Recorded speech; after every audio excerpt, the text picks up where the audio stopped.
thing is, you see, it's not like anybody plans to become an alcoholic. I mean, like everybody drinks, right? Do you remember your first drink? I remember my first drink. I was about 15. We had a house party at. We used to live on a farm in Devon. We had a house party, and had a lot of friends round. And, parents were out, and they said, "Oh, you can have some beers." And I still remember my first sip of it. I think it was a bottle of lager, and it tasted awful. But because you grow up in this society where everybody drinks, you kind of push through that, and you get acclimatized to it.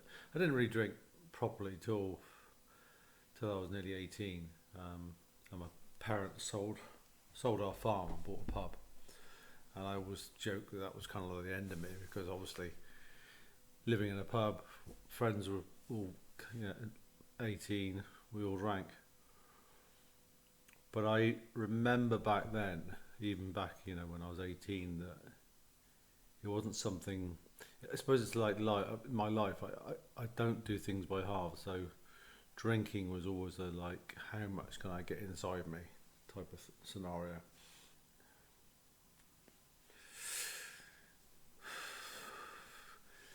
And then before you know it, you're married, kids, divorced, um, drinking even more, taking drugs. I mean, I didn't smoke marijuana until I was about 35. And even that was a gateway for me. I can't just have one spliff. You know what I mean? I've got to have like two or three or four in a row.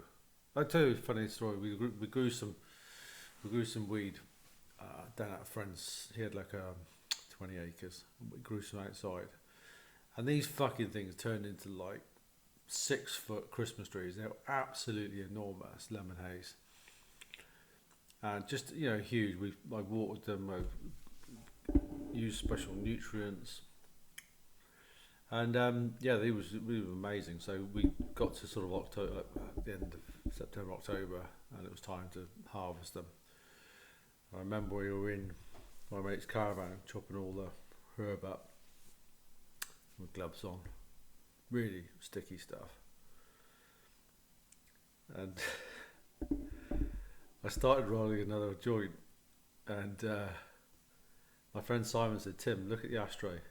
And it was one of these ashtrays, a big glass one with like four little indents to put your cigarette in, and there were four unfinished spliffs, my spliffs, in the indents. I was rolling another one. That's how out of it I was. So yeah, you think back then, you think maybe there's a problem, but you don't. You just carry on, and it wasn't until 2010 where I got in trouble with the police. Didn't have any insurance on the van.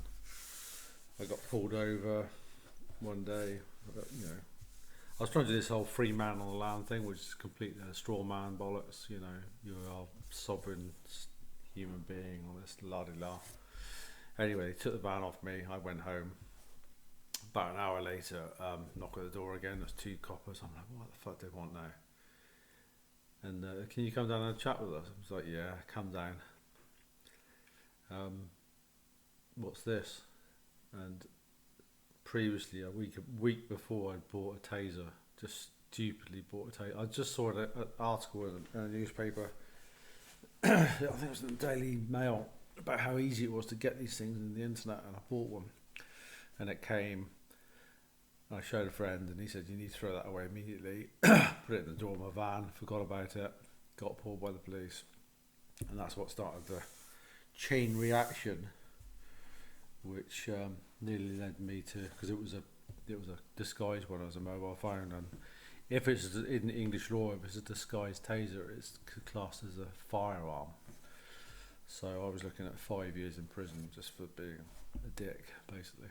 But these are the things that happen when you drink.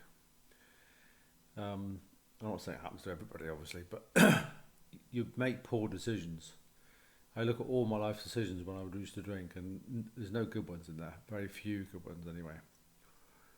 Always poor decision making, putting yourself at risk. What did one girlfriend say to me? She said, you're, I think of the word in a minute. Reckless. That's right, reckless. And that's what happens when you drink. So, again, if you're seeing this for the first time, I'm going to do some more content. Hopefully it'll help people. I just think it's good to get it off your chest, as it were, you know. So the internet has become a kind of a field of dreams, isn't it? You know, everyone's trying to either make a buck or talk about their lives, and I think it helps. Because if you're an alcoholic, the first thing you have to do is admit that you are, admit you're at the mercy of this quote unquote disease. I'm not sure if it's disease. I think it's just, you know, it's just alcohol. It's just, there's nothing good comes from drinking. Nothing good comes from going down the pub. There's nothing going on down the pub that is going to enhance your life.